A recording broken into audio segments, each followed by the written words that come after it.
Hello YouTubers, this is Joshua Parrish coming at you, and I'll be showing a how-to on playing Hearthstone Heroes of Warcraft. So basically it's a card game, it's free, online, released by Blizzard, player versus player. There's also a single player option coming out. They also have training and basic stuff that you would expect from any other game.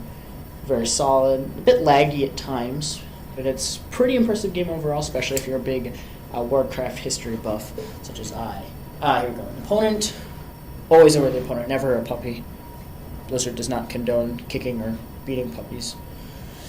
So there's a difference in classes, which I'll explain a little bit later, but mostly what I'd like to talk about first is the hand. So you only get one mana crystal a turn. The mana crystals is what you use to cast your spells and creatures. Now I've got a Void Walker, a Fairy Dragon, and a Dread Infernal. The problem with the Dread Infernal, being as it's a good card, is that I cannot use it for a little while, at least since this is no mana ramp deck, so I'm just going to pitch it, draw it to the card. Another Fairy Dragon. Okay. So I get to go first. By going first, I get the advantage in cards, as in the fact that I get to play first, but he gets an extra card to draw, plus he has the coin. And the coin allows him to have an extra mana for free. Summon my Void Walker, which is a Taunter, 1/3, pretty solid card, staple, Warlock deck. And let's see how he responds. Everything in the environment is interactive. So he's going to play Rock Biter Weapon. It's a 1 mana cost. It's a nice counter to my Void Walker, which means I won't be able to amplify it at all. Does 1 damage to him, but he gets rid of my creature, because he has to attack the creature before he can attack me. So this time, I'm going to cast out a Fairy Dragon so that he can't necessarily Lightning Bolt it or get rid of it as easily, hopefully, as he got rid of my Void Walker. But he was going to play Stormforge X and kill it anyway. So it's got 2 attack and 3 durability. Every time he attacks, he loses a durability, and it also has Overload. Overload 1, which means he can't use one of his mana crystals next turn. So I'm going to summon an Acidic Swamp Ooze, which will nuke his weapon. It's his turn. So he's only got 2 out of his 3 mana crystals that he would usually have. And I've got board control because I've got 1 creature on with an attack. So the different heroes have different powers. The Warlock I like because I get to pay life and draw more cards. It makes aggro decks make things a little bit faster.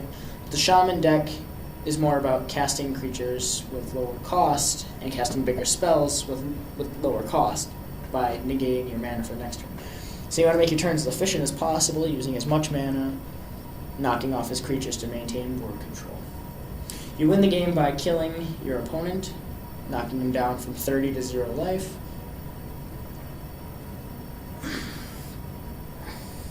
The 3/5 Taunt, nice 4 mana card, using all 4 of his mana as well as he can. Alright, so I'm going to drop my Shadow Bolt into his Syndran Shieldmaster. Do the 4 damage to his creature, because I can only target creatures. Now I'll drop the Swamp Ooze straight into his creature. It allows me to attack him directly again with the Fairy Dragon and pay my 2 life and draw another card. Siphon Soul, which is a nice card. Oh, speaking of which, if you're admiring my shiny cards, thank you very much. They're pack drawn. I did not create them. They cost a lot of money to actually create, in-game money, but you can pay real money to make it. It gets kind of weird. Just like any online game, they're trying to make ways to make profit off of it. So now he's establishing board control. So next turn, what he's probably going to do is trade my troll, or trade his troll for my Fairy Dragon, and hit me with the Yeti. But instead of that, I'm going to pay all 6 of my mana and cast 1 spell, Siphon Soul, and I'll knock that straight into his Yeti, which will kill his Yeti instantly, regardless of how strong it is, and then I'll trade for Fairy Dragon. I like the little skulls that appear over their head, though. It's kind of cute. So now I'm giving him the opportunity to establish board control again, which may not be in my best interest, but that is what it is.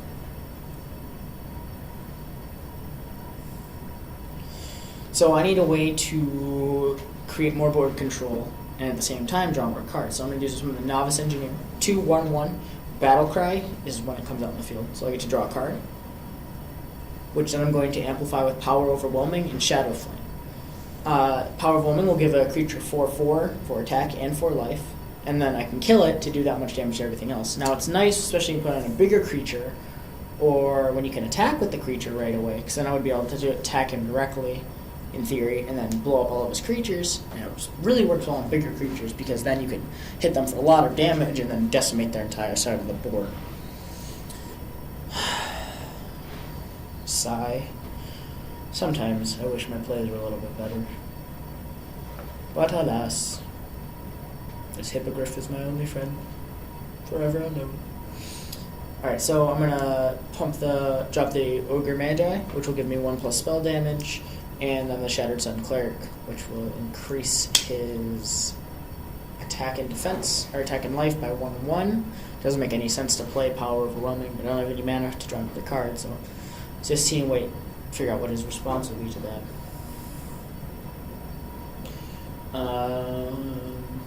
Another thing I should explain is the little diamonds underneath the names. So right here in the Power Overwhelming, you've got white diamond, the Sea Giant's got purple, and these cards don't have any. Neither does that Core Hound that he just summoned, because they're core cards that you actually get from playing, just like starting off when you want to build your deck. So it's nice. He's going to play a Rock Biter weapon to knock off my other creature. He's establishing board control again, but he's giving me a lot of opportunity to counter his board control. So he's taking a lot of damage, and so have I, but I've been able to heal some of my damage. So now I've drawn a Dread Infernal, and the Dread Infernal is a really good field clearer in the terms of weaker creatures, because it's 1 damage to everything, which includes both of our heroes and every minion beside the Dread Infernal. So what I'm actually going to do is I'm going to kill my own Ogre Magi after I summon the Dread Infernal. So I'm going to drop the Dread Infernal, do 1 damage to everything on the side of the field, summon the Acidic Swamp Ooze to establish a little bit more board control, and then the Ogre Magi is going to go straight to his creature. 5 attack to 4 life. Doesn't matter how much attack it has. If it dies, it dies. So you won't be able to do that damage to me next turn, since it didn't have a taunter on the field to protect me.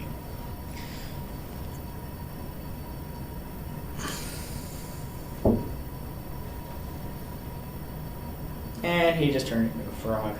Disappointing. Although I do like the shiny frog. Looks pretty cool. If a card is shiny, when it gets polymorphed, it'll stay shiny as a frog. That's another benefit. The higher level you get in a class, the class cards that you've had will get shiny, but it takes a lot of levels when you get higher up. I'm level 32, but I still only have a few shiny cards. So I'm just going to keep laying into his creatures here. I could attack him directly, but again, I'd like to control the field as much as possible. Next turn, I should be able to attack with that giant.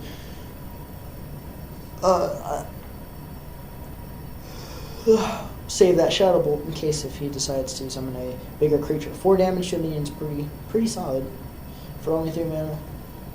And he turned it also to a frog.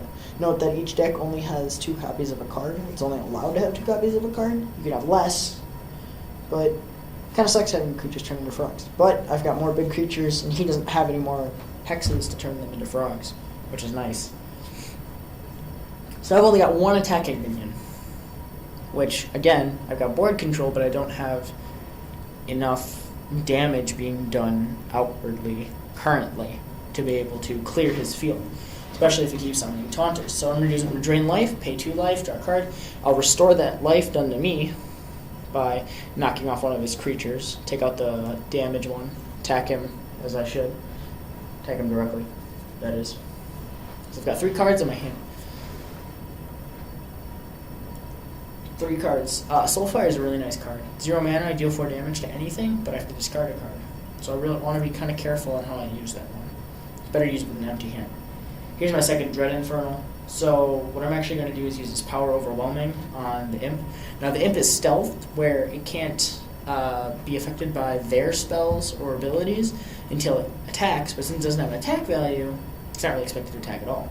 So instead of killing it by summoning the Dread Infernal, because it only had 1 hit point, I'm going to make the most out of it. Kill my shiny frog. Sorry, frog. And then instead of wasting an attack also, I'm going to blast it with the Shadow Bolt. Then I'm going to attack him for both with my Imp and my Acidic Swamp Ooze after I deal the 4 damage with my Soulfire. Since I don't have any cards to discard, it's the best time to use it. Although you can use it at any time, especially when I don't have any mana. Do some damage. Wait for the game to stop lagging a little bit here. Spell animation sometimes and attacking can take a little while, but that's just the processing in the servers. He'll still get his ability where one of my creatures gains a life. We're nearing endgame here. Summoning totems. And a flame tongue totem. Flame tongue totems are really solid creatures. It would be more of a pain in the butt if he had more board control and better creatures right now. And at this point, he's pretty sure he can't win. Because he just gave his minions 3 attack, and they can't attack the turn they're summoned due to summoning sickness. So I'm just going to walk all over him because he doesn't have any taunters. So I'm going to draw a card. Play another Voidwalker. I could draw another card. I don't really feel like it. I'm just going to stomp him. So kill him with the Swamp Ooze, and then for well played. That's how you can talk in Hearthstone. It's just by right-clicking and saying new things. And that's my first victory for the day. Thanks for watching on Basics of How to Play Hearthstone.